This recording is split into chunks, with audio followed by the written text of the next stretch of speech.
हमारे पास जब 12 बच्चे पढ़ रहे थे ना बेटा 2022 बैच में, तब भी हमें पता था 3-4 बच्चे एडवांस निकाल लेंगे, जब विराज का कोई नामो निशान नहीं था। वो 12 में से भी हमारे 3 बच्चे एडवांस निकाले थे। हमारे पास जेईई मेंस का हाईएस्ट परसेंटाइल उस बैच में 2022 बैच में 97.9 था, और उसके बाद भी उस बच्चे के हमने 7000 रैंक लाई एडवांस में, 7000 रैंक लेके आया वो। एक एवरेज लेवल का बच्चा जो अपने स्कूल में टॉप 50 में भी नहीं था, वो थाने में जेईई मेंस टॉपर रहा। मैंने देखा बहुत बच्चे जनवरी मेंस को इतना इतना शिद्दत से, इतना दिल से, मतलब पहला प्यार बना लेते उसको, भाई सर इसके लिए तो मैं जान देने के लिए तैयार हूं। आप अपने टीचर्स के, आपको भक्त नहीं बनना है, आपको शिष्य बनना है।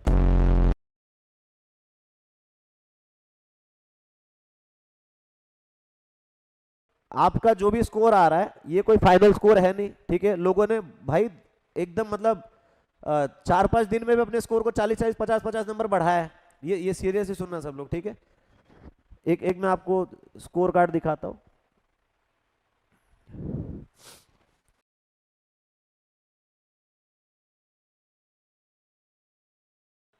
नॉलेज पे अगर बेटा भरोसा है ना, भरोसा होता है, इंसान जब ईमानदारी से मेहनत करता है उसको भरोसा होता है, ठीक है। जैसे हम लोगों को भरोसा है कि भाई बच्चे अच्छे करके आएंगे, मतलब आएंगे, ठीक है। हमारे पास जब 12 बच्चे पढ़ रहे थे ना बेटा 2022 बैच में, तब भी हमें पता था 3-4 बच्चे एडवांस निकाल लेंगे। 12 बच्चे, सिर्फ 12 स्टूडेंट्स, जब विराज का कोई नामो निशान नहीं था, हमें कोई नहीं जानता था, ऐसे ही बच्चे आए थे भाई उठ उठ के, ठीक है।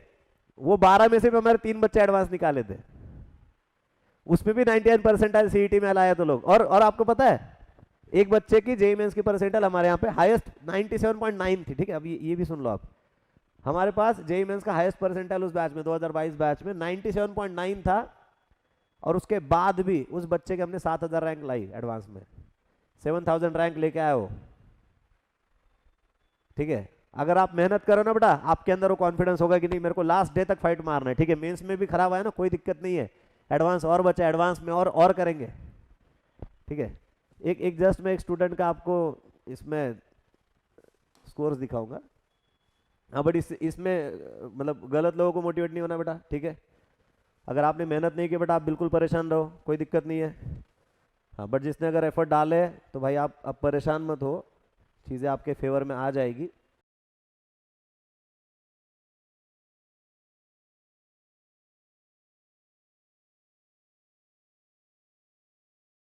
अब कुछ लोग सोचेंगे सर ये आप बार बार इसी का क्यों दिखाते रहते हो,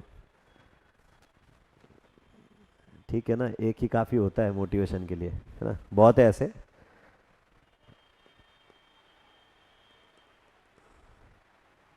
काफ़ी ऐसी स्टोरीज है जो बहुत आपको इंस्पायर कर सकती है। बेटा ये एक बार देखना, ठीक है, ये स्कोर्स देखना एक बार क्या चल रहा है। 194, ठीक है, 181, 209, डेट देखना बेटा, 2 जनवरी 209, 15 जनवरी 207, ठीक है, 17 जनवरी 184, 19 जनवरी 171, 21 जनवरी 232। ये क्या हो गया, ठीक है। और कभी नहीं था उतना उससे पहले, देखो 197, 153, 169, 195, 194, 158, 181, 209, 207, फिर गिरा 209, 207 बाद 184, 171, 232, 226 और फाइनल एग्जाम में 231, ठीक है। ये पार जयराम का स्टोरी हो गया, ठीक है। बहुत सारे ऐसे और लोग हैं 2023 बैच में भी थे, गार्गी का स्कोर बहुत बहुत अच्छे से बूस्ट हो गया था, है ना, 186 मार्क्स आए थे उसके, कभी विराज में 170 प्लस भी नहीं आए, ठीक है। तन्मय का सेम स्टोरी था, तन्मय शिंदे के आई थिंक 173 मार्क्स आए थे उसके हाईएस्ट, मतलब उसका फाइनल जो जेईई मेंस का जो स्कोर था 173 था, और उसका पूरे 2 साल का जेईई मेंस का हाईएस्ट स्कोर था। और मैं बार बार एक ही चीज कहता हूं आप लोगों को, आपको अपना बेस्ट वहां लेके आना है, यहीं पे बेस्ट लेके आओगे। यहाँ कौन आपको यहाँ के स्कोर के बेसिस पे कोई एडमिशन नहीं दे रहा है।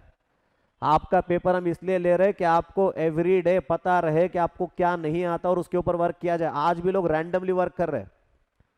आपके जो पेपर्स हो रहे हैं बेटा, अगर वो पेपर सॉल्व करने लायक अगर आप बन गए ना, आपका 98 परसेंटाइल कहीं नहीं जा रहा है।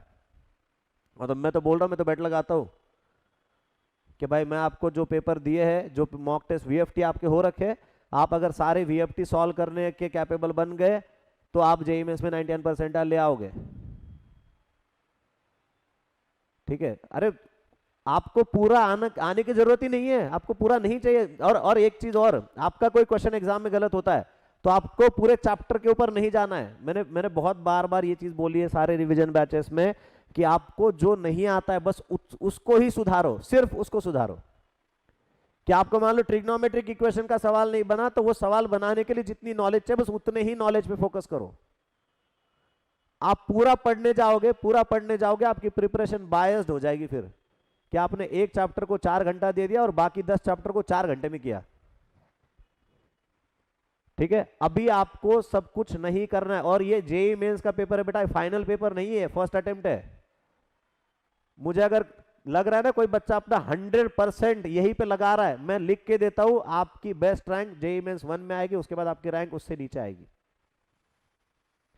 आपको इतना भी सीरियसली नहीं कर रहा है कि इससे ज्यादा सीरियस आप हो नहीं सकते।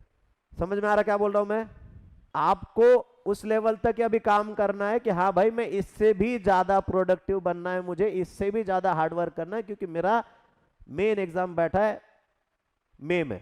मैंने देखा बहुत बच्चे जनवरी मेंस को इतना शिद्दत से, इतना दिल से, मतलब पहला प्यार बना लेते उसको, भाई सर इसके लिए तो मैं जान देने के लिए तैयार हूं। फिर वही है, वो पहला प्यार ही बन जाता है फिर वो।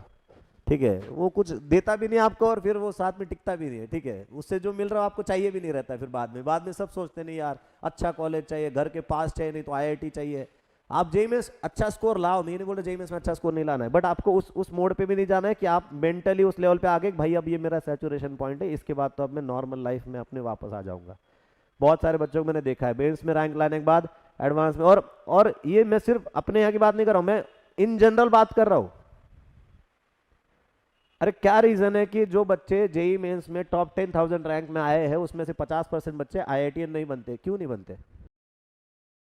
सैटरडे को रात को हम लोग 2:30 बजे तक डिस्कस कर रहे थे भाई बच्चों के बारे में। ठीक है, मैं और जेडपी सर भाई 2 बैचलर लोग सैटरडे नाइट को बच्चों के बारे में डिस्कस कर रहे रात को 2:30 बजे तक।